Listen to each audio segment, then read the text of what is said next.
यहाँ जो बौद्ध भंते धरने पर बैठे हुए हैं, यानी कि कहें प्रज्ञाशील भंते जी,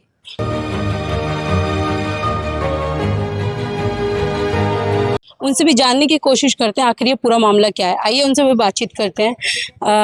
भंते जी बनावे, क्या लगता है ये आज जो 46 दिन हो गए हैं, क्या लगता है इस धरने का क्या मतलब रिजल्ट आएगा? रिजल्ट आएगा, थोड़ा देर लगेगा, क्योंकि ये लगभग 134 साल से ये आंदोलन जो चल रहा है जी अनागरिक धम्मपाल जी के जमाने से।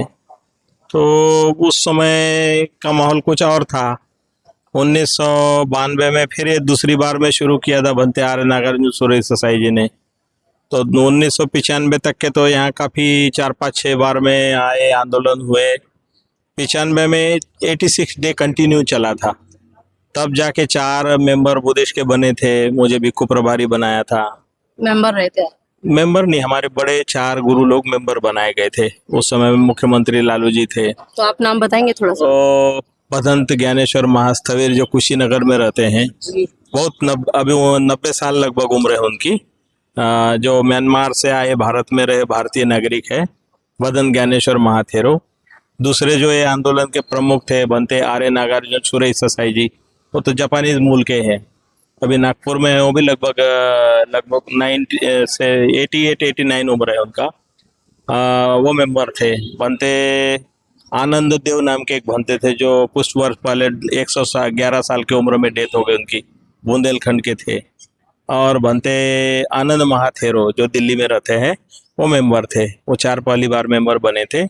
उसके बाद 18 महीने तक जंतर मंतर पे धरना चला था, 18 मंथ। लेकिन भंते आनंद जी ने तो आप लोगों पे एलिगेशन लगाए। वो एलिगेशन का छोड़िए, वो बाद में जब पहली बार बुद्धिस्ट का सेक्रेटरी मुझे बनाया गया था 1998 में, जी जब मैं वहाँ का भिक्खु प्रभारी था, सुपरिटेंडेंट था, तब मेरे को बनाया गया। तो 3 साल हमने वहाँ का महाबोधि विहार का मैनेजमेंट देखा है।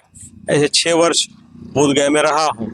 तो उस समय में भंते आनंद जो है वो मैनेजमेंट में देखभाल करते थे, क्योंकि उस समय मेरा उम्र बहुत कम था। जी हाँ, तो मेरी देखभाल और वो संभालते थे सारा। अभी फिलहाल जो है काफ़ी लंबा समय, 20-25 साल का गैप हो गया। 20-25 साल का गैप हुआ, और हमारे हिमालयन बेल्ट के तमाम बुद्धिस्ट लोग जो है वो अभी जागरूक होकर के इसके मूवमेंट के साथ में जुड़ना शुरू हुआ।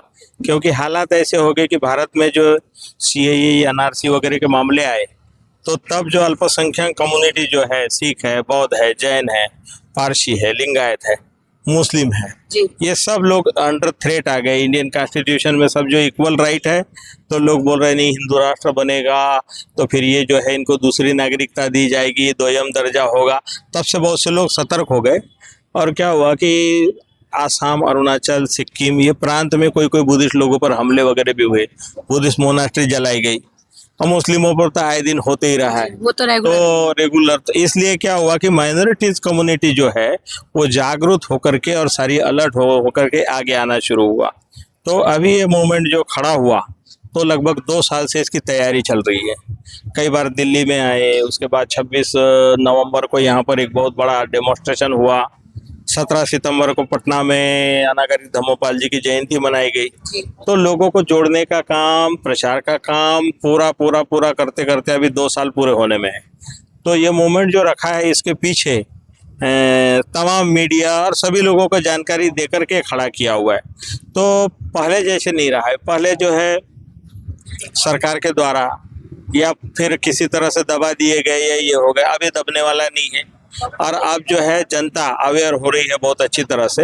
लेकिन आज जो 1995 तक जो आंदोलन चला था, जो आपने कहा कि सरकार के द्वारा दबा दिया गया, वो कहीं ना कहीं कहा जा रहा है कि प्रज्ञाशील जी जो बनते हैं वो उसके मेंबर बने, उनको लालच दे दिया, जिसकी वजह से वो आंदोलन खत्म कर दिया गया। उस समय कोई लालच नहीं दिया गया था। मुख्यमंत्री लालू प्रसाद जी जो थे, उस समय उन्होंने कहा था कि इसको कैसे चलाओगे।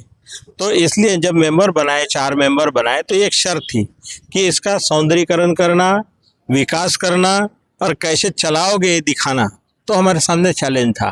मैं वॉलंटियर था, वहाँ 6 साल सेवा दी है, और वॉलंटियर रह के हमने जो सुंदर बनाया, पत्थर वत्थर लगाया, वो सारा उसी समय का है जो ये लोग मेंटेन करते आ रहे हैं। तो अब जो है समय के साथ साथ कुछ लोग जो है वो अपने, कोई तो उम्र के हिसाब से दिमाग सटिया जाता है। तो भंते आनंद जी का दिमाग सटिया गया। लगभग जो है बीच में देखा होगा ना, संगाराम बुधवार पे कूड़ा पड़ा हुआ है, कितना ऊपर का मंजिल पूरा सड़ा के रखा हुआ है। वहाँ का माहौल कितना खराब रहा है, वो भी तो डिप्रेशन में कई दिन तक के पड़े रहे। तो इसलिए अभी क्या है कि ये जो माहौल सारा गरमाया हुआ है, चारों ओर से लोग आए हुए हैं, ये सब समझदार लोग हैं, पढ़े लिखे लोग हैं, और इस मूवमेंट को जो चला रहे हैं वो भी वेल बने बड़े बड़े नौकरी पर से रिटायर हुए वाले लोग हैं, माने पढ़े लिखे समझदार लोग। बनते जी एक सवाल बड़ा उठ रहा है, और मैं दिल्ली से आई हूँ स्पेशली इसी चीज़ के लिए, क्योंकि लगातार हमारे जो यहाँ पर मनोज अंतानी जी वो वीडियो भेज रहे हैं, हम लगा रहे हैं, लेकिन कुछ सवाल ऐसे हैं कि जो खुद लोग कह रहे हैं अक्सर कि जो ये धरना हो रहा है सिर्फ पैसों के लिए हो रहा है। यहाँ पर जो लामा है वो पैसे कमाने के लिए, और 50-60 लाख रुपए उनके पास आ गया है और उनके अकाउंट में आ गया, लेकिन वो लेखा जोखा जो लोगों को नहीं बता रहे। ऐसे है, सब बेबुनियाद बातें हैं। बहुत से लोग जो है आंदोलन के नाम पे जो अपना अपना स्कैनर डाल के कमा रहे हैं ना, स्कैनर डाल के कमा रहे हैं। कोई बोल रहा है मैं ही चला रहा हूँ, कोई बोल रहा है मैं ही चला रहा हूँ। कोई तो आते हैं हमारे बगल में बैठते हैं, साइंस जर्नी में 2-3 चैनल में बैठे, और बैठ करके अपने से ही बोल दिया धरने लगाओ, इधर ये करो, और अपना डाल करके स्कैनर डाल के पैसे निकाले। अब लोग समझ रहे कि ये तो इनके साथ में बैठे थे।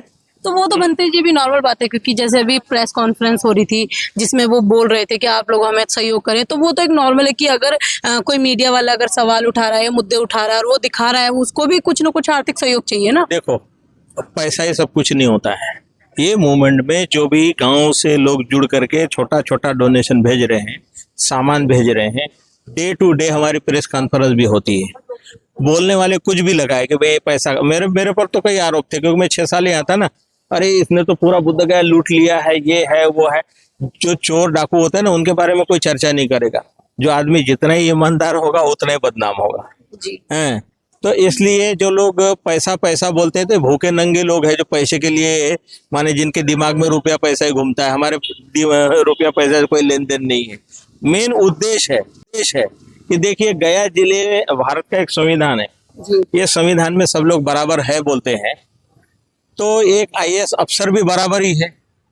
तो गया जिले का जिलाधिकारी मुस्लिम नहीं बन सकता, क्रिश्चियन नहीं बन सकता, सिख नहीं बन सकता है, बौद्ध नहीं बन सकता है, लिंगायत जैन नहीं बन सकता है। तो हिंदू के नाम पे जो बनाते हैं, तो वो IAS की क्वालिफिकेशन महत्वपूर्ण है, हिंदू शब्द महत्वपूर्ण है। तो अगर वहाँ हिंदू नहीं है तो उसका दूसरा कोई छोटा अधिकारी है, उसको बिठाया जाएगा। तो ये अन्याय है, ये लोकतंत्र की हत्या है, लोकतंत्र के खिलाफ है। ये मजाक है कि गया जिला ये कोई भारत से बाहर है कि अलग है, कोई अलग देश है जो यहाँ पर वो कानून सब अलग रहेगा। तो ये अन्याय है, और अन्याय के खिलाफ में हर कोई जिसके पास थोड़ा बहुत भी दिमाग है वो सोचेगा भारत के संविधान बोलता है सब बराबर है, जात धर्म लिंग भेदभाव नहीं होगा। और यहाँ इतना सरल 75 साल से हो रहा है, तो ये कितना बड़ा अन्याय है, कितना बड़ा जुर्म है। सारे दुनिया के लोग दान दे रहे हैं और उनका दान का दुरुपयोग हो रहा है। ना यहाँ के कोई स्कूल चलता है, ना कोई यहाँ से दवाखाना चलता है। 5 लोग चले जाए तो कमेटी खाना भी नहीं देती, तो पैसा का जाता कहाँ है। मैं वहाँ रहा हूँ ना 6 साल, तो इसलिए मालूम है कि जितने सरकार के अफसर आते हैं उनके स्वागत में आओ भगत में वो सारा पैसा इधर चला जाता है, स्वागत सत्कार और उनके खाने पीने में। और ये मेंबर लोग आते हैं उनका TADA में चला जाता है। तो ये लोग दान देते हैं क्या, इनके लिए देते हैं? जी बंदे, हमारा बात करें, कल जो कहें कि 45वां दिन था और कल रामदास अठावले भी आए जो भाजपा के नेता हैं, मंत्री हैं, तो उन्होंने कोई आश्वासन दिया आपको? ऐसे भाजपा और इसके नेता तो बाद में है। मैं स्टूडेंट लाइफ से जानता हूँ, मैं औरंगाबाद में पढ़ा हूँ जी। वो औरंगाबाद मुंबई में स्टूडेंट लाइफ से जब से रहे हैं, तो ये छात्र नेता रहे, पैंथर के नेता रहे, स्वाभिमानी लड़ाकू रहे। अब तो अब बुढ़ापा आ रहा है, तो इसलिए थोड़ा सा वो पार्टी और इसके चक्कर में उनकी बातों में है। लेकिन व्यक्तिगत रूप से मैं जानता हूँ कि वो कई बार बुद्ध जयंती के प्रोग्राम में आए हैं और बुद्ध गया के बारे में बात भी की। लेकिन अब उनकी भी मजबूरी है कि खुल करके उस तरह से कल आए थे। उन्होंने बोला 2 बात बोली। एक तो ये आंदोलन लंबा चलेगा, जब तक के ये न्याय नहीं मिले तब तक चलेगा, ऐसे चलना भी चाहिए जो बोला है। दूसरा बोला है कि मैं बुद्धिस्ट हूँ, इसलिए मैं आया हूँ, व्यक्तिगत रूप से भी आया हूँ, और हमारे प्रधानमंत्री से भी बात होने वाली है, मुख्यमंत्री से बात करने वाला, आज मुख्यमंत्री से बात है उनकी। तो अब जैसे देखें कि जितने भी नेता हों, विधायक हों, अब 45-46 दिन के बाद आ रहे हैं, लेकिन शुरुआत में कोई भी यहाँ नहीं दिखाई दिया, क्योंकि उन्हें पहले से पता लग चुका। ऐसे है, पहले से पता नहीं है, कोई भी मामला है तो बहुत से लोग हैं तो भूख हड़ताल से हमने शुरू किया। जी। भूख हड़ताल का नाम सुना तो हमारे बड़े बड़े गुरु तो आए ही नहीं डर के हमारे, उनको लगा कि ये कहीं निरंजन नदी में ना लगा दिया हमको, तो इसलिए आए नहीं। अब आ रहे हैं क्योंकि धरना चल रहा है, खा पी के बैठ रहे हैं लोग। 1 तारीख से हम लोग यहाँ बैठे हैं, इसके पहले हम गोलंबर में बैठे थे जहाँ से आधी रात में सबको उठा ले गया था। तो अभी जो है देख रहे हैं कि पंडाल भी बड़ा हो रहा है, लोग आराम से बैठ रहे हैं, तो इसलिए वो भी आराम से आ रहे हैं जो भी आने वाले हैं, और उनको मालूम है कि आराम से जाकर के अपनी बात रखेंगे तो ठीक है, अभी भूख हड़ताल वगैरह नहीं है। तो आने वाले सब आएंगे। ऐसा है कि भंते आनंद जी वगैरह से हमारा कोई व्यक्तिगत मतभेद नहीं है, वो ऐसे है कि मैं लगभग 4 साल से। लेकिन मेरे एक सवाल है इसमें भंते जी के ऊपर ही, आपने जब नाम ले लिया दोबारा, तो कि अगर हम बात करें अपने बौद्ध धर्म को बचाने की, अगर हम भंते दोनों आपस में लड़ेंगे तो हम कैसे बौद्ध विरासत बचा ऐसे पाएंगे? है, लड़ने की बातें ही नहीं है, मेरी कोई किसी से लड़ाई नहीं है। मैं तो बौद्ध भिक्षु हूँ, मेरा तो मेन मकसद है महाबोधि विहार बौद्धों का है, बौद्ध विरासत बचे, बुद्ध धर्म का प्रचार प्रसार हो। कुछ लोगों को लगता है कि भाई इतने सालों से बोध गया आंदोलन के सेक्रेटरी रहे, और ये जो है मेरा हेल्थ इश्यू की वजह से मैं थाईलैंड चला गया था, 3-3.5 साल में बाहर रहा, बाहर से लौटा हूँ। तो वो महाबोधि विहार का सारा काम मैं संचालन वगैरह सारा संभालता था ना, यहाँ का बुद्ध जयंती वगैरह का। तो अभी उनका जो मेन सारा करता धरता करने वाला आदमी जब चला जाए तो वो तो भड़ास के चलते हो, तो अपना अरे वैसे हो गया वैसे होगा वो बोलते हैं। लेकिन 3-4 लोग मेंबर बने थे ना, भंते करुणाकर भी। भंते करुणाकर को मेंबर नहीं बनाया, इसलिए वो शुरू से ही विरोध में गालियां देते रहे, अभी भी देते हैं। जी। हाँ, क्योंकि उनको जो लोग चाहते हैं कि मेरे को पद मिले, कोई चाहता है पैसा मिले। अब जब दोनों नहीं मिलेगा तो चिल्ला चिल्ली करेंगे। मेरे को ना पद से मतलब था ना पैसे से मतलब था, क्योंकि मैं तो कॉलेज पढ़ते पढ़ते इधर आया हूँ, मेरा तो कोई गृहस्थ जीवन में कोई समय गया नहीं है ना, मेरा आगे न पीछे है। इसीलिए कोई लोग जो है किसी के शक्ल सूरत को देख के भी जलने वाले होते, कोई किसी के पढ़ाई लिखाई को देख के जलने वाले होते। हाँ, तो कोई लोग भड़ास निकालने के लिए कोई भी इशू पकड़ लेते हैं। हाँ, तो इसलिए कोई बात नहीं है, सब लोग आएंगे और न्याय के रास्ते पर अब नव युवा पीढ़ी और तमाम सभी लोग जुड़ते आ रहे, पूरे देश से आ रहे हैं। लेकिन युवा कहीं दूर दूर तक नहीं दिखाई दे रहा, क्योंकि युवा में कुछ ही लोग दिखाई दे रहे हैं, वरना तो सीनियर सिटीजन कुछ ही नहीं आ रहे भी है, जा रहे भी है और आएंगे भी। अभी ऐसे है कि बेरोजगार जो है ना, अब हमारे पास कोई रोजगार की स्कीम होती कि भाई आओ यहाँ कुछ रुपया पैसा मिलेगा तो आते, वो थोड़ा दूर दूर से देख रहे हैं, लेकिन आने जाने वालों का सिलसिला बढ़ रहा है। पढ़ रहे हैं, जो पढ़ रहे हैं वो आ रहे हैं, समझ रहे हैं वो आ रहे हैं। हमारे चैनल लाइक, शेयर, सब्सक्राइब देखना मत भूलिएगा। जय भीम, जय भारत, जय संविधान, नमो बुद्धाय। धन्यवाद। चैनल आर्थिक समस्या से गुजर रहा है। अगर आप बहुजन समाज में बाबा साहेब अम्बेडकर और तथागत बुद्ध की विचारधारा को अधिक से अधिक लोगों तक पहुंचाना चाहते हैं तो हमें आर्थिक सहयोग प्रदान करें, ताकि हम अपने चैनल के माध्यम से देश विदेश में समता, बंधुता, एकता और संवैधानिक अधिकारों को ज्यादा से ज्यादा लोगों तक पहुंचा सकें। आप अपनी सहायता राशि नीचे लिखे खाते में जमा करा सकते हैं। खाता धारक गौतम रत्ना, खाता संख्या 3169576865 IFSC कोड SBIN 0060336, बैंक भारतीय स्टेट बैंक। आप हमारे बैंक खाते का विवरण स्क्रीन पर भी देख सकते हैं। जय भीम, जय भीम।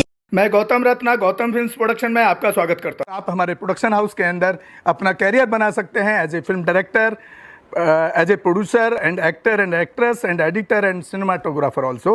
अगर आपको फिल्म से रिलेटेड कुछ भी प्रोजेक्ट आपको बनवाना है तो हमारे पास में पूरा सेटअप है, जिसमें फिल्म कैमरा है, शूटिंग लाइट्स है और एडिटिंग है। सारा A to Z एक ही जगह पर आपको हमारे यहाँ पर मिल जाएगा। तो दोस्तों आप हमें कांटेक्ट कर सकते हैं हमारे नंबर्स पर 9810085714।